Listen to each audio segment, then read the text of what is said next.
అండి welcome back to our channel మనమమతల కోవెల. ఈరోజు వీడియో వచ్చేసి అందరికీ ఉపయోగపడుతుందని చేస్తున్నానండి. ఇక్కడ వచ్చేసి మనకు రేపు కార్తీక పౌర్ణమి కదా, అందరం గుడి దగ్గరికి వెళ్ళేసి అయితే దీపాలు వెలిగిస్తాం కదా. 365 ఒత్తులు వెలిగించుకోవాలంటే ఎక్కువసేపు ఉండాలంటే చిన్న చిన్న ప్రమిదల్లో నెయ్యి నూనె కొంచెమే పడుతుంది, అవి తొందరగా కొండెక్కిపోతాయి. అందుకని వచ్చేసి ఇక్కడ బియ్యం పిండి తీసుకొని అందులో కొంచెం బెల్లము కొంచెం ఆవు నెయ్యి అయితే వేసేసి ముందుగా మొత్తంగా కలిపేసి ఇప్పుడు మనం కలర్ఫుల్గా చేసుకుందామని అయితే కొంచెం కొంచెంగా బియ్యం పిండి తీసుకొని మనకి ఏ కలర్ అయితే కావాలో ఆ కలర్ అయితే రెడీ చేసుకుందామండి. నేను ఇక్కడ పసుపు కుంకుమ కొన్ని ఫుడ్ కలర్స్ ఇవేం తినేవి కాదు కదా, కలర్ఫుల్గా ఉండటం కోసమే కాబట్టి ఇబ్బంది ఏం లేదు.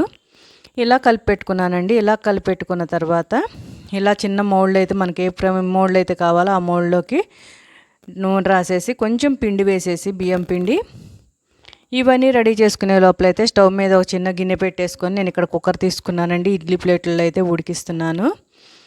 నీళ్లు పెట్టేసి అవైతే స్టవ్ వెలిగించాను. ఇవన్నీ రెడీ చేసేలోపు వాటర్ వేడెక్కుతుంది కదా, అందుకని ఇప్పుడు అందులో వచ్చేసి మనం తీసుకున్న పిండి పెట్టేసి లోపల ఒక చిన్న గిన్నెతో అయితే నొక్కామంటే ప్రమిద షేప్ అయితే వస్తుందండి. మనం ఆల్రెడీ డబ్బాకి నూనె పిండి రాసాం కాబట్టి ఈజీగా వచ్చేస్తుంది. డబ్బాలోంచి కూడా ఇలా పెట్టేసి ఒక 5 మినిట్స్ ఉడికించుకుంటే సరిపోతుందండి.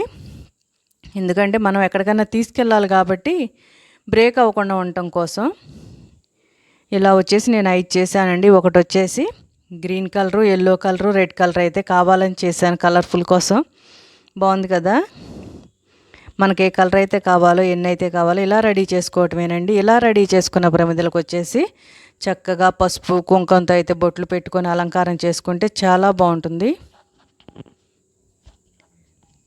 ఇక్కడ కొంచెం క్లిప్ వెనక్కి వచ్చినట్లుంది, ఏమనుకోకండి. ఇట్లా ప్లేట్లకు కూడా నూనె అయితే రాసుకోవాలండి.